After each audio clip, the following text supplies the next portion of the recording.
Olá, pessoal do sexto ano. Eu sou o professor Alexandre de Geografia.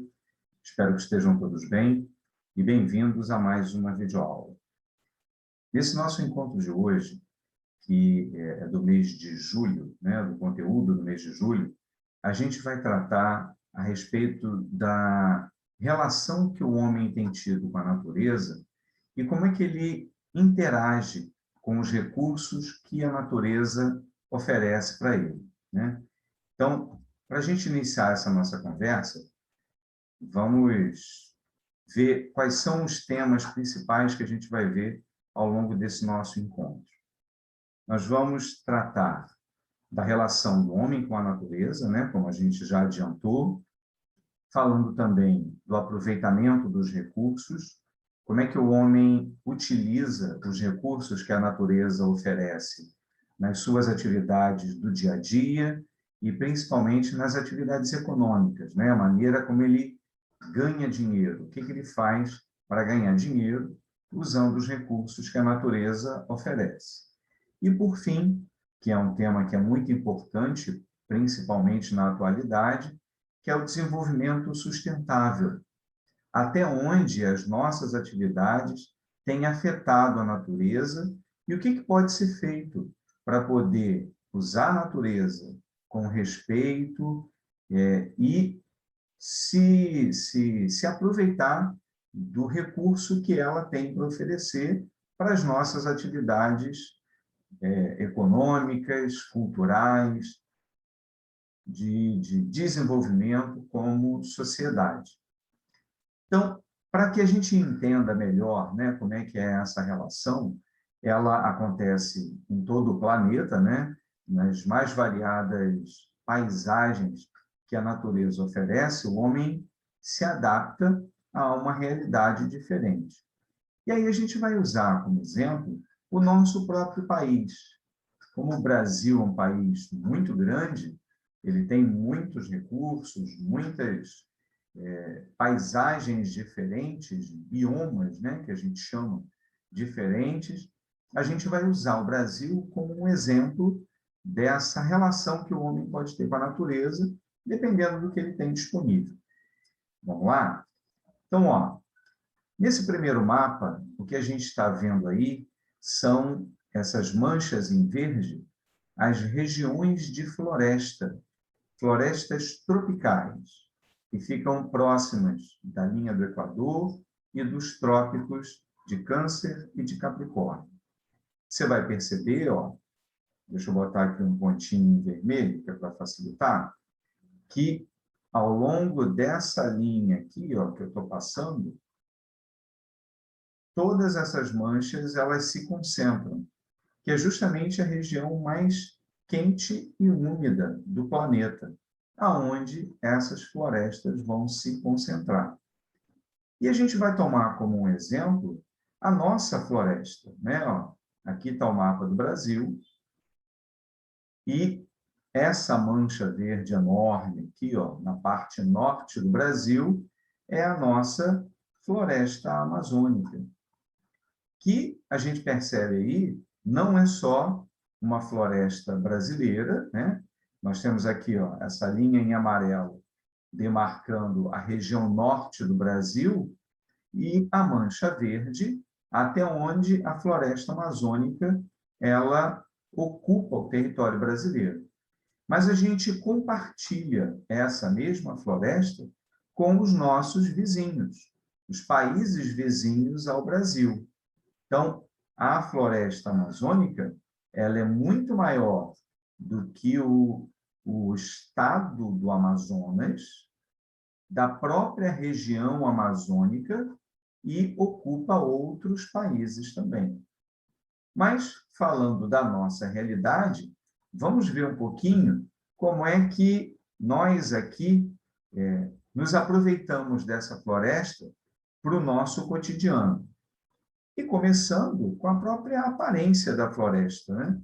Como é a cara da floresta amazônica. E é essa floresta que vocês estão vendo, de árvores muito altas, de folhas muito largas, de tipos de plantas muito variados, e que ocupam uma área imensa, como a gente viu no mapa antes.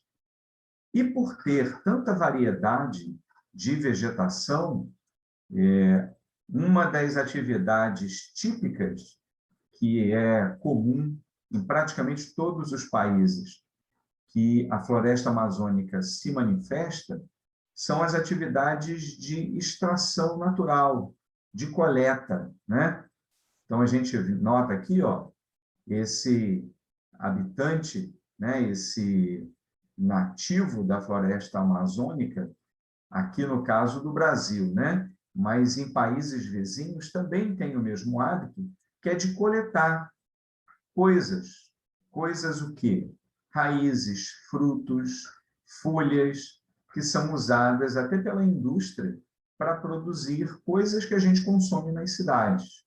Algumas ceras, alguns tecidos e alimentos também, né?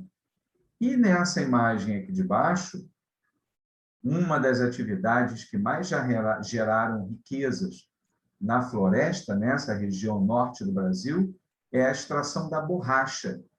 Essa é uma árvore de seringa, né? Uma seringueira, da onde sai o látex, que é um fluido que sai da árvore, que é utilizado na produção da borracha natural, porque também existe uma borracha feita de petróleo, que é uma borracha sintética, né? Mas a borracha natural de mais qualidade é extraída da floresta, das árvores chamadas de seringueira. Agora, essa não é a única atividade que se desenvolve na região de mata, desse tipo de floresta tropical. Por ser uma região muito grande, muito extensa, ela tem sido ocupada, principalmente dos anos 60 e 70 para cá, tanto na atividade da pecuária, na criação de gado, né, pelas grandes áreas que possui, como também para a agricultura. Só que, como a gente percebe aqui, ó, nessa imagem, dessa imensa área desmatada, não é uma agricultura de subsistência, que é aquela que nós já estudamos, mas é uma agricultura comercial, uma atividade que envolve muito recurso de grandes empresas que desmatam, abrem clareiras na floresta para plantio, principalmente de vegetais como a soja, por exemplo, que é destinado à exportação, que dá muito recurso. Tem vários países que compram a nossa soja.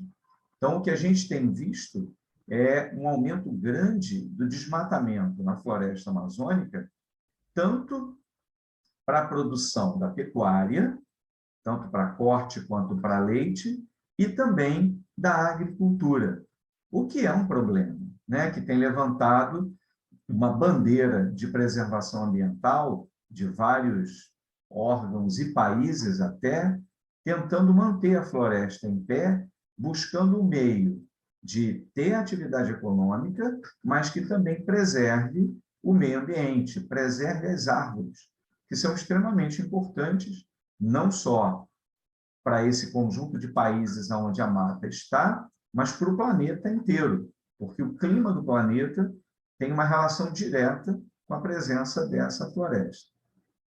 E seguindo aqui, também a partir dos anos 60 e 70, uma outra atividade que se desenvolveu muito na região foi a da extração mineral, com a descoberta de jazidas de ouro, ferro, bauxita, que é utilizado na produção do alumínio. Então, principalmente no estado do Pará, na região norte, há uma extração imensa, uma grande produção de minério que traz recurso para o Brasil, mas que também é responsável pela devastação da floresta na hora da extração, né? Para conseguir esse recurso mineral e ganhar o dinheiro com a sua venda, é necessário alterar a natureza, o que traz também consequências. E, por fim, houve uma uma intenção do governo, a partir dos anos 60, ainda era um governo militar no Brasil, da criação de uma zona franca. O que é uma zona franca? É uma área sem cobrança de impostos, que foi destinada a empresas de produção industrial. Várias fábricas foram convidadas a se instalar em plena floresta amazônica, no estado do Amazonas, né? Por isso a região é chamada de Zona Franca de Manaus, porque são grandes empresas que se instalaram lá para produzir e vender para o resto do país ou para outros países também. Mas que são empresas que, na verdade, são só montadoras. Não se produzem a infraestrutura dos produtos, as peças de cada produto lá nessa região. Os produtos já chegam semi-prontos e são só montados, como as motos, por exemplo, que boa parte das motos produzidas no Brasil saem dessa região, lá da floresta amazônica. Então, é um exemplo de como a floresta pode trazer recursos e divisas, né, para o país, interferindo na maneira como as pessoas vivem naquele espaço. Um outro espaço que a gente também vai explorar agora, que esse mapa está destacando, são as áreas semiáridas. Olha só, todo esse espaço amarelado e alaranjado são áreas que estão na borda de alguns desertos, como é o caso do deserto do Saara, aqui no norte da África, aqui, ó, nessa região do Chile, vizinho nosso aqui da América do Sul, mas que também tem, por questões de relevo local, uma área mais seca, semiárida, né? Quase árida, quase desértica. E aí a gente vai destacar o nosso caso aqui do Brasil também, que é o nosso Nordeste brasileiro. Que você percebe aqui, ó, nesse mapa, os 9 estados da região Nordeste, que compõem a região Nordeste do Brasil, são afetados por esse chamado polígono das secas, que é uma área enorme que boa parte do ano fica sem chuva e que as pessoas têm que se adaptar a essa realidade. Como é uma área ocupada há muito tempo, desde o início da colonização do Brasil, o habitante da região Nordeste acabou se adaptando à realidade local. Aquilo que, de natureza, o espaço oferece. Mas, ao contrário do que a gente possa imaginar, o Nordeste não é todo seca. Ele é dividido em 4 sub-regiões principais, como a gente percebe nesse mapa aqui, ó, separado em 4 cores diferentes, de acordo com a sua realidade. Então, vamos dar uma olhada aqui em cada um a partir da área do Oceano Atlântico, né? Da nossa costa do Oceano Atlântico. Então, a nossa primeira parada aqui é na Zona da Mata. O que é a Zona da Mata? É a área litorânea, com uma economia baseada na agricultura, na indústria e no turismo. Essa região, que é ocupada desde a colonização, na verdade, o Brasil nasce nesse trecho da região Nordeste, foi aqui que os primeiros portugueses chegaram. Como é uma área próxima do oceano, né, tá à margem do oceano, ela tem chuva o ano inteiro. O regime de chuva é constante, o que facilita a agricultura, dando uma paisagem para essa região muito bonita, tanto de mata quanto de praias, o que é um grande incentivo ao turismo. E pela sua localização junto ao mar, facilita o escoamento da produção industrial.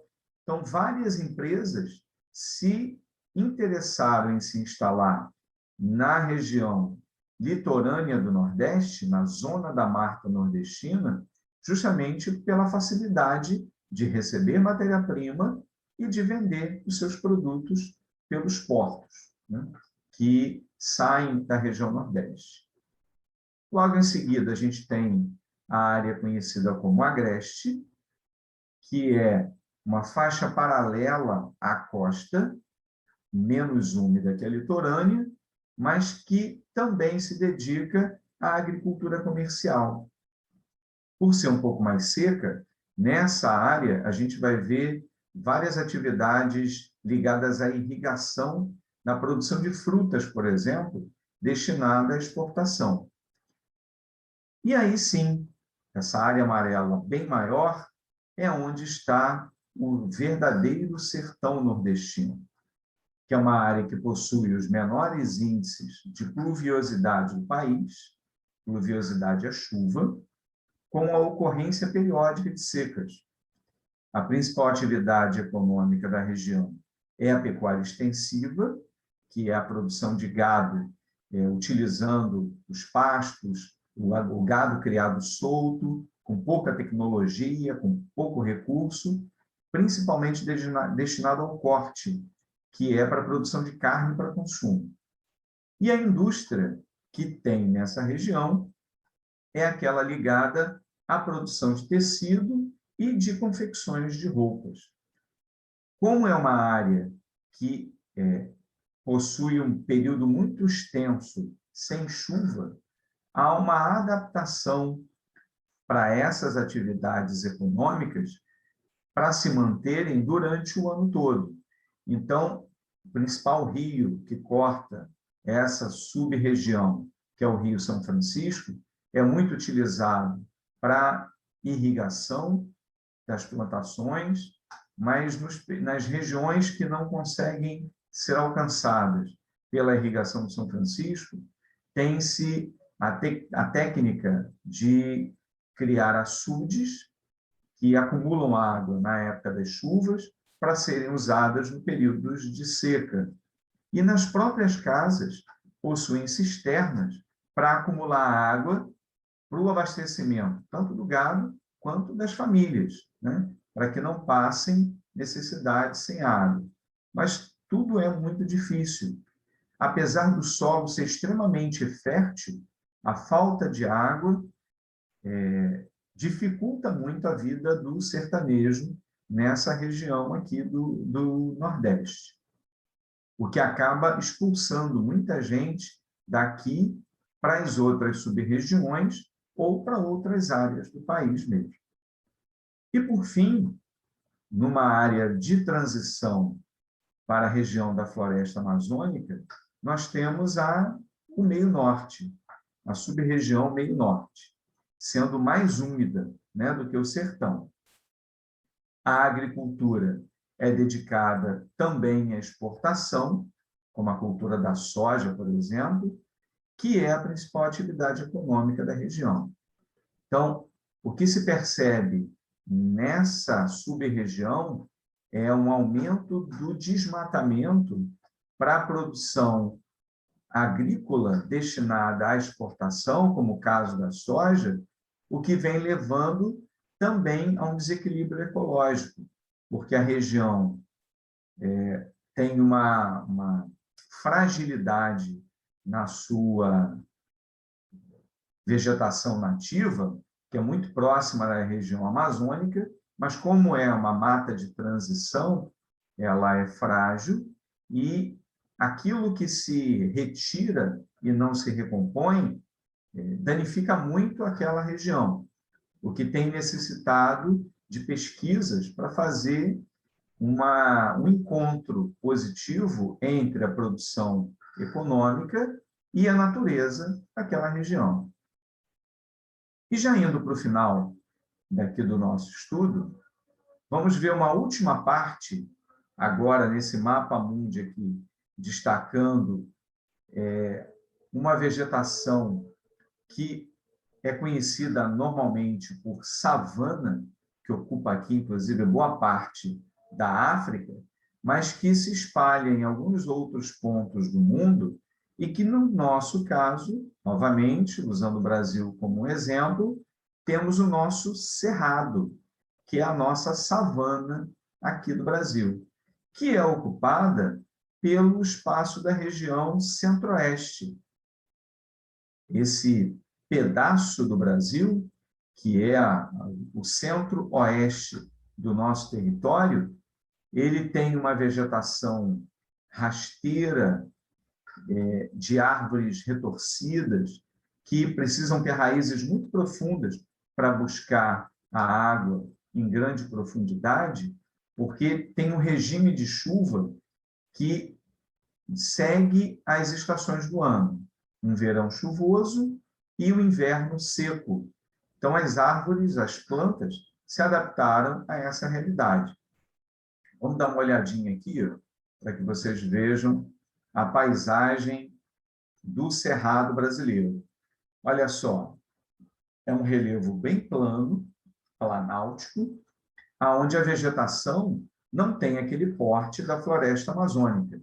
Nós vemos, sim, algumas matas, mas boa parte da vegetação é um grande capinzal, uma capoeira, como se chama em alguns lugares, que é nativo e que parece que não tem muita vida, mas é uma das regiões com a maior biodiversidade do Brasil e que tem sofrido muito com a perda dessa biodiversidade por causa das atividades econômicas. A principal delas, que é conhecida desde a época do Brasil Colônia, é a extração de minerais, é uma região rica em minérios e de pedras preciosas, né? Há muita extração de ouro nessa região centro-oeste e que hoje atrai empresas de grande porte que levam ao desmatamento. Mas também a produção pecuária e a produção agrícola destinada à exportação, ao agronegócio. Essa é uma região que atraiu muitas grandes empresas alimentícias que vêm desmatando para produzir cada vez mais, principalmente destinando a sua produção para a exportação. O que, novamente, nos leva àquela situação de achar um caminho entre produção agrícola, produção da pecuária e o desenvolvimento, a manutenção do desenvolvimento natural. Ok? Pessoal, eu fico por aqui. Um grande abraço a todos, cuidem-se e até o nosso próximo encontro. Ok? Tchau, tchau.